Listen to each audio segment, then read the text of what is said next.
Baik, para pemirsa Acit Allah muliakan, kita kembali di Usah Menjawab dengan tema dunia tempat berjuang.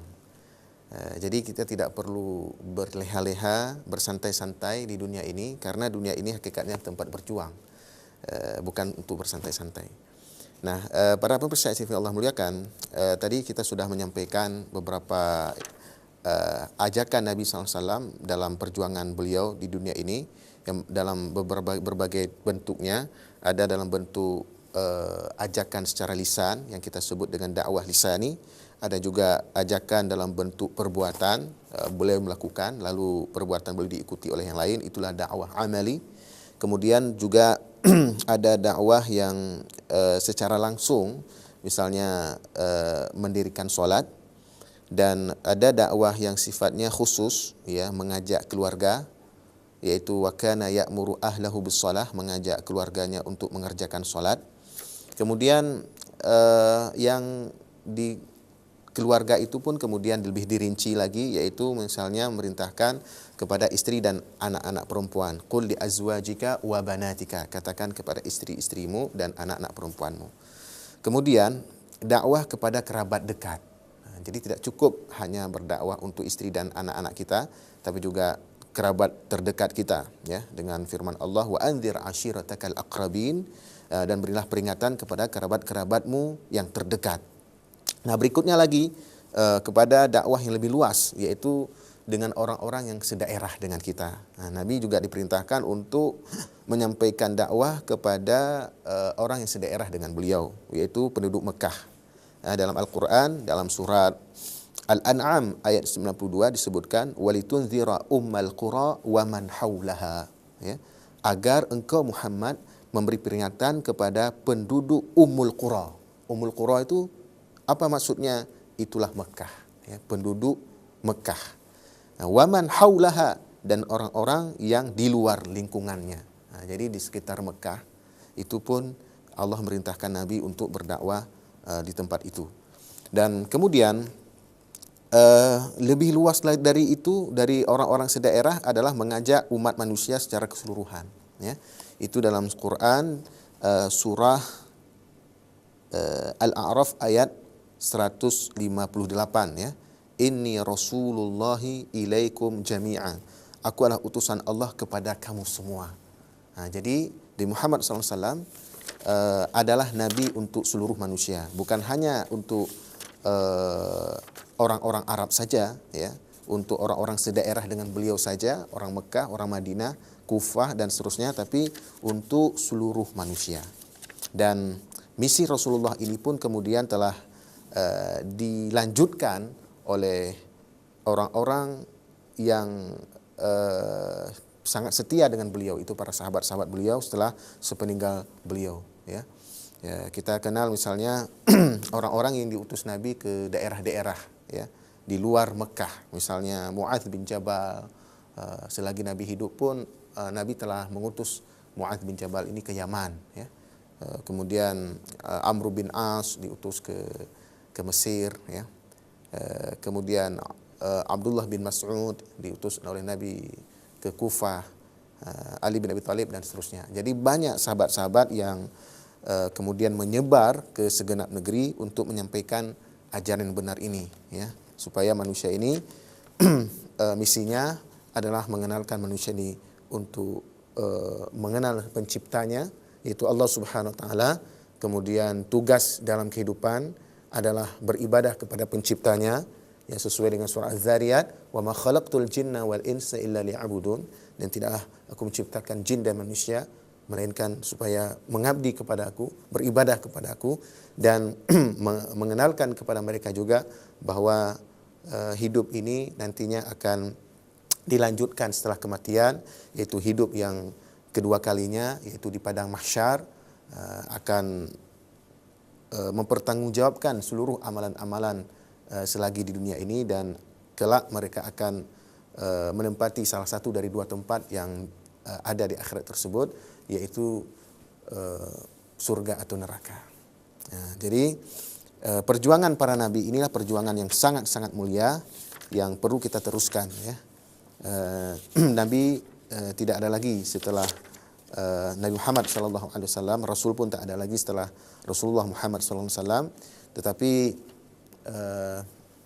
beliau SAW telah berjanji dengan sebuah sabda beliau bahwa Allah membangkitkan, Allah menggerakkan manusia-manusia yang hidup setelah beliau dari setiap generasi, setiap abad untuk melanjutkan perjuangan beliau. Misalnya satu hadis yang sering kita sampaikan, yaitu hadis yang diriwayatkan oleh Imam Abu Daud, ya. Nabi kita Muhammad SAW bersabda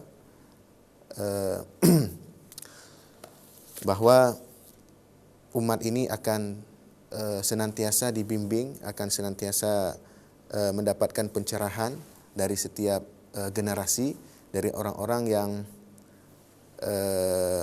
ingin menyesatkan umat itu dengan cara mengenalkan ajaran-ajaran agama yang ekstrim, juga dari orang-orang yang berusaha untuk memalsukan ajaran agama sehingga umat ini jadi tersesat, dan juga dari orang-orang jahil yang membuat penafsiran terhadap agama ini. Jadi kata Nabi SAW, yahmilu hadzal ilma min kulli khalafin uduluh yanfuna anhu tahrifal ghalin wa intihalal mubtilin wa ta'wilal jahilin. Agama Islam ini akan senantiasa dibawa, akan senantiasa dijaga dari setiap generasi oleh orang-orang yang adil, yang tugas mereka itu adalah yanfuna anhu tahrifal ghalin, ya, menghilangkan penyimpangan yang dilakukan oleh orang-orang yang ekstrim, orang-orang yang fanatik, berlebihan, ekstrim kanan atau ekstrim kiri, ya, berlebihan dalam mengamalkan ajaran agama sehingga tidak seperti yang diajarkan Nabi, atau malah tidak mengamalkan ajaran agama sama sekali. Itu dua ekstrim, ya. Yang Nabi SAW menyebutkan bahwa tugas umatnya yang hidup setelah beliau dari setiap generasi, dari setiap abad adalah untuk menolak penyimpangan-penyimpangan orang-orang yang ekstrim itu, baik ekstrim kanan atau ekstrim kiri. Dan yang kedua adalah untuk intihad dan mubtilin, pemalsuan yang dilakukan oleh orang-orang yang batil, ya, memalsukan ajaran agama ini sehingga ajaran agama ini tidak lagi seperti yang Nabi ajarkan. Ya, kemudian yang ketiga adalah menghilangkan penafsiran dari orang-orang jahil, wa ta'wilal jahilin.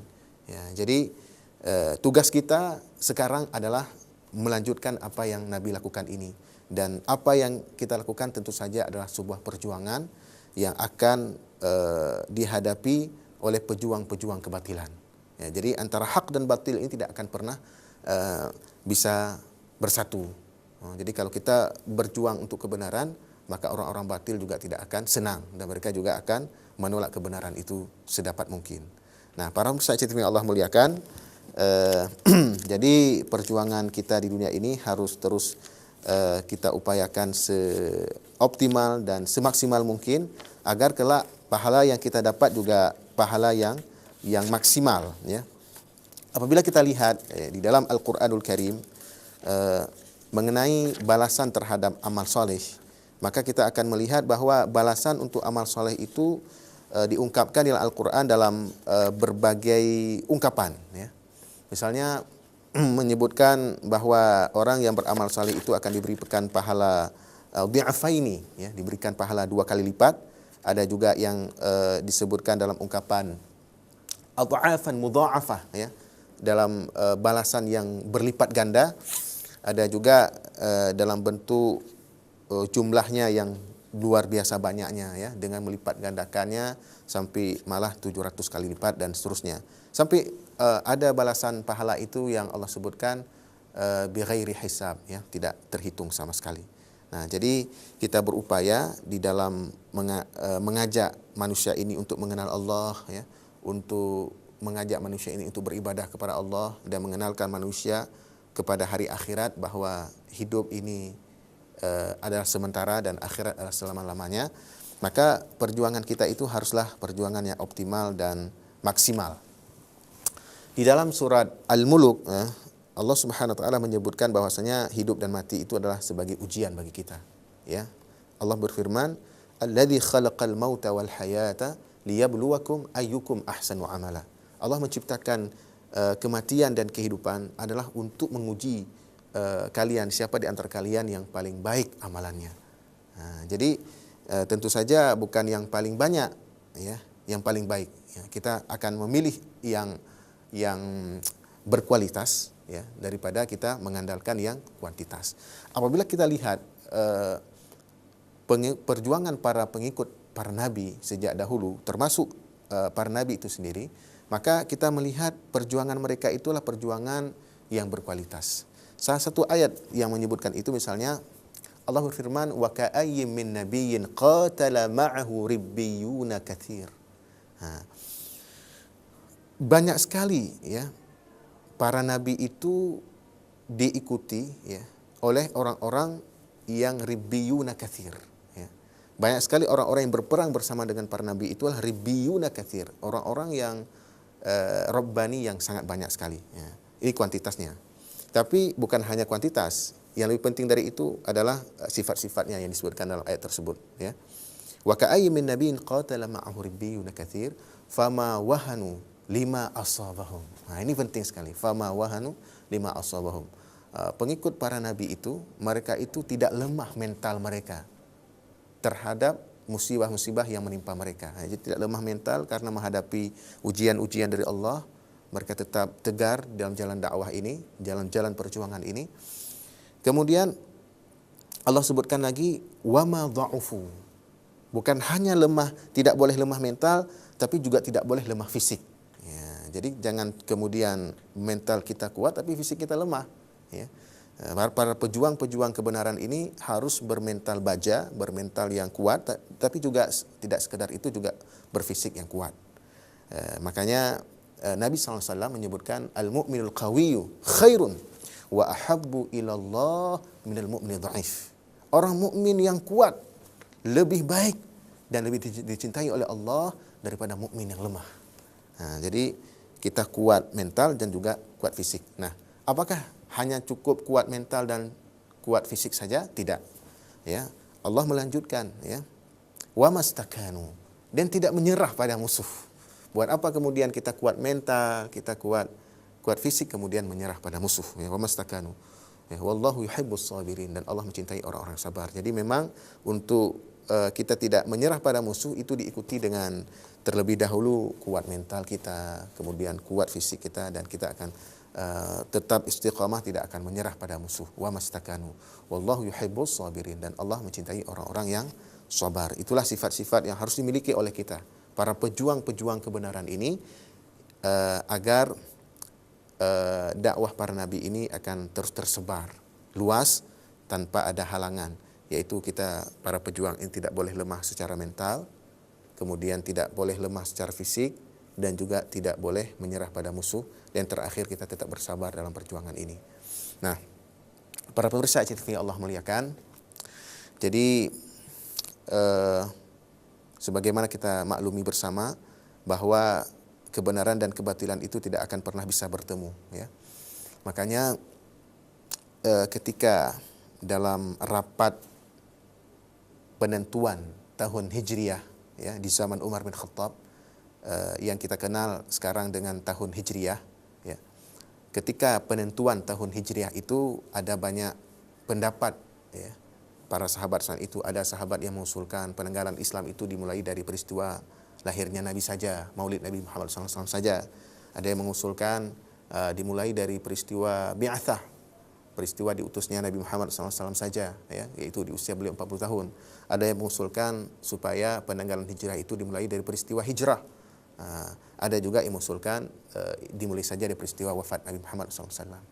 Nah, ternyata yang disepakati setelah rapat yang demikian alot, ya, yang disepakati adalah peristiwa hijrah, sehingga tahunnya pun kemudian disebut dengan tahun Hijriyah. Baik, para pemirsa yang Allah muliakan, kita akan lanjutkan setelah pesan-pesan berikut ini.